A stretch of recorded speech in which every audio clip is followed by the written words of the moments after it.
United Churches in Vancouver, over 300 churches, telling them to get off his land because of their refusal to return the remains of the children who had died in the residential schools.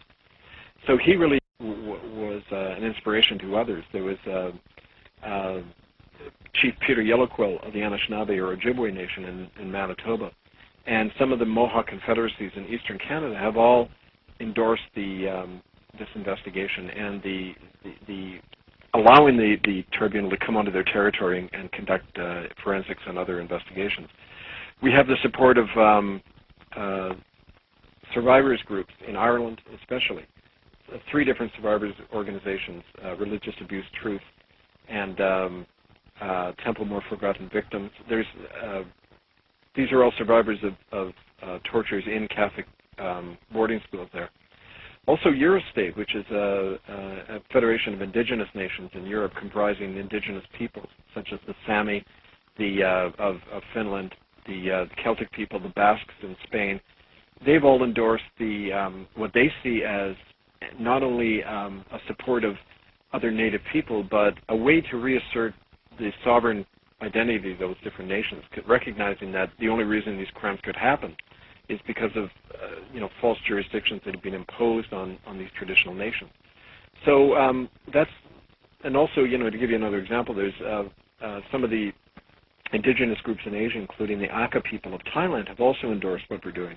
We work with the Aka Heritage Foundation, which helps fight the child trafficking in Thailand, which is exploiting primarily the Aka native children. We've documented the child trafficking networks between Thailand and Vancouver and the west coast of America, which involve actually some from modern-day church groups that are running the equivalent of Indian residential schools in Thailand now. So, I mean, this shows you how this is an international network, and we hope to bring all of these issues to the fore when we start holding our tribunal events. Right. I'm also looking here at the events which will happen. You're calling it a second Reformation, and that is starting on Sunday, October 30th, outside of the Vatican. And perhaps you could talk more about that, what its purpose is, and what you hope it will lead to. Well, kind of in a very basic sense, Alfred, we realize that this is not just about a legal process or even a political movement, which it is, but it's also a spiritual battle, and we look to spiritual transformation. We're dealing with an institution which historically has violated and destroyed the foundational teachings of Christianity. And so we hope to appeal to Christians and Catholics to say it's time to not simply reform, but overturn these institutions and start again. A clear example of that is, which is also mentioned in the posting on the website, ITCCS website, is we've discovered through our research that the Vatican has secret agreements with over 73 nations in the world, siphoning off billions of dollars of tax money every year to the Vatican.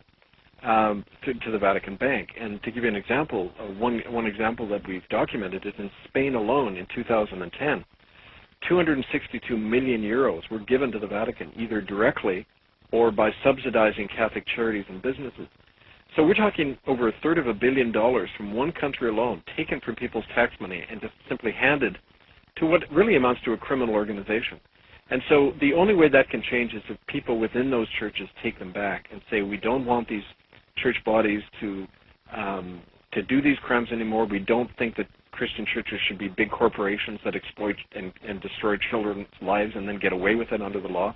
We want the churches to be brought under not only a legal system where the church is accountable and priests are accountable for their crimes, but in a basic sense, we want to see these churches return to their basic spiritual roots. And that's part of the appeal we're making to Christians everywhere to start doing that, because they're the only ones who can make this happen. What sort of a future do you see for institutions like the Catholic Church? Well, I don't really see much of a future for it, frankly, because the discontent you see everywhere. One example is in Austria alone last year, 38,000 people left the Roman Catholic Church, which was a 200% increase over a decade before. There's disenchantment everywhere, and as people are completely alienated from these false churches. And so I think we're seeing a decay and destruction of these institutions that are really responsible for, when you look at it, even numerically, the greatest crimes in human history, beginning with the destruction of millions of indigenous people all over the world in the name of Christ. So fortunately, a trend I see happening, including in the Catholic Church, is people are localizing their religions. I know, for example, of Catholic priests in Quebec who recently have left, cut off ties with the Vatican, and simply said that their congregations will operate as independent Catholic churches without any ties to Rome. So, the reason we called it a Second Reformation is we're seeing, again, what happened during the 16th century, begun by Martin Luther, but many others, simply saying, we are not part of Rome anymore. We are establishing our own congregations to follow the teachings of Christ, and we're not going to be part of these big corporate entities, which are really betraying, the calling of Christians and betraying their basic faith. So this is really part of a whole global transformation I see going on. Right.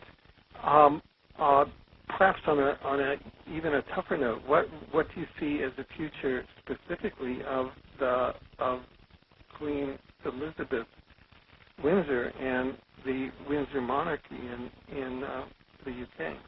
Well, I think they're in a pretty desperate state themselves, Alfred. Even the most recent poll in Canada about 2 years ago showed that, despite all the hoopla over the coming visit of Prince Andrew and Princess Kate to Canada, over 62% of Canadians are in favor of dissolving all ties to the monarchy and becoming a republic. I mean, that's nearly 2/3 of Canadians want a republic.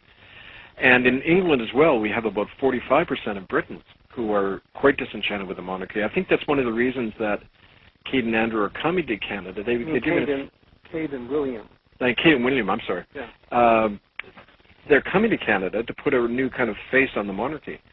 There's a lot, when I was in England, there was a lot of fun being poked at Charles and Camilla all the time. I mean, as kind of the attitude is they're the ones who are going to inherit the throne. We need a sexier image. We need some younger people who are more in touch with things going on in the world. That's definitely the motivation, and it's an act of desperation because they know how alienated the monarchy is from even people in England who are traditionally supporters of it. So, I think these are all signs of really fundamental changes happening.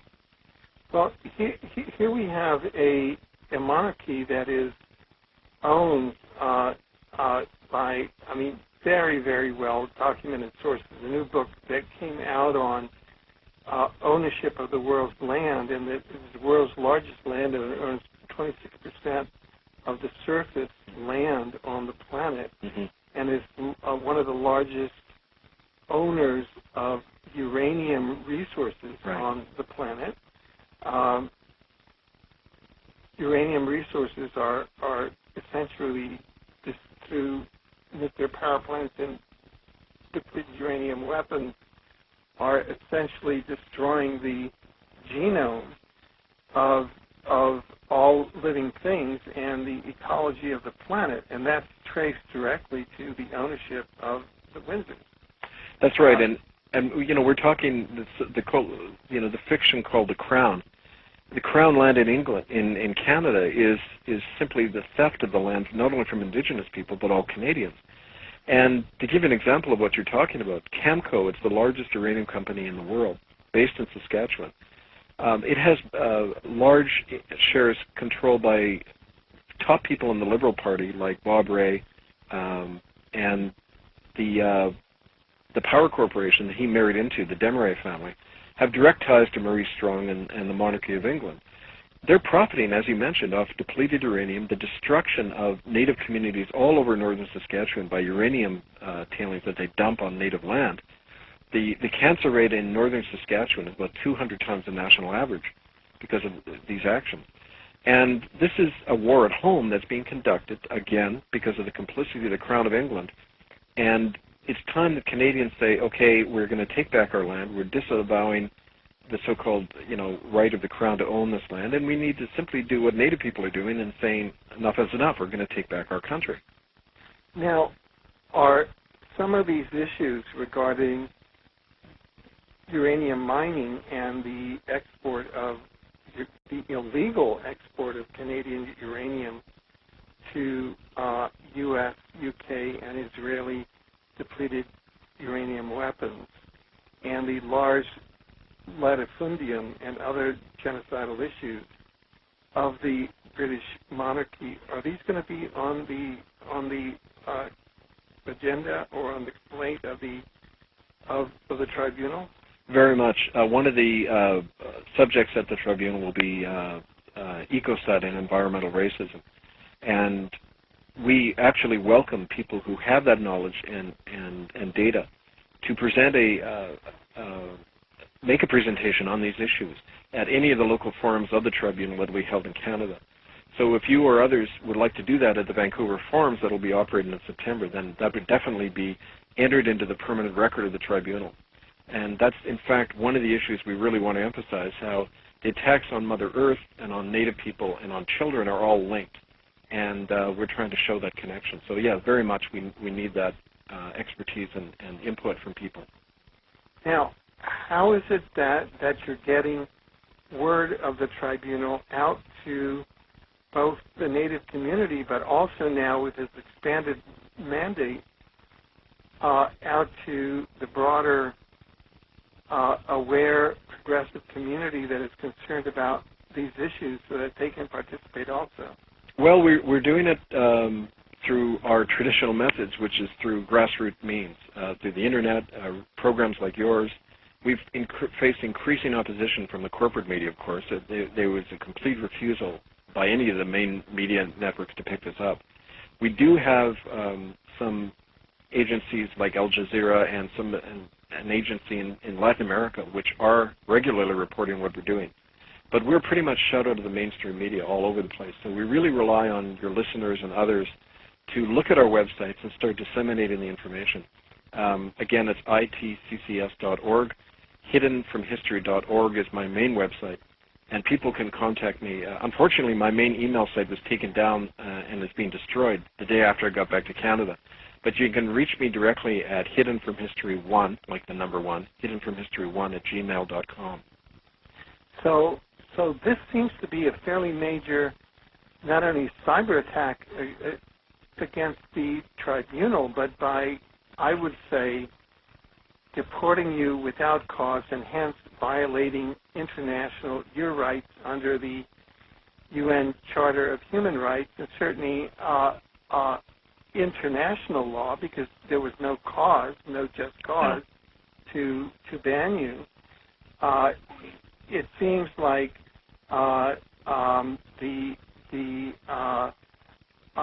the whatever power is behind this, which seems to go directly to the Windsors and to their complex in the City of London, to MI6, and to that entire negative power structure there, seems to be fairly, they're concerned about this.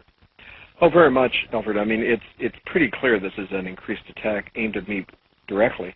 After I got back to Canada, I wrote to Jack Layton, the head of the NDP, and Jean Crowder, the local NDP member of Parliament here in Nanaimo. And I asked them directly, I said, I would like you to write to the Foreign Office, the Home Secretary in England, Theresa May, and object to what happened to me, because this is an attack against a Commonwealth citizen. And I haven't heard back. It's been over a week, and I haven't heard back from Jack Layton at all. Of course, he and every other member of Parliament in Canada have taken a personal oath of allegiance to the Crown. So I don't expect him to be, intervening on this issue. But he's also, I understand, an active member of the United Church of Canada. But nevertheless, we can use this as a means to show that the mainstream political parties and institutions are all part of the problem here. We have to build this as a grassroots citizens movement, and we only have each other to rely on for that. So that's always been my hope and strength over 20 years, and it's what's kept me going. Just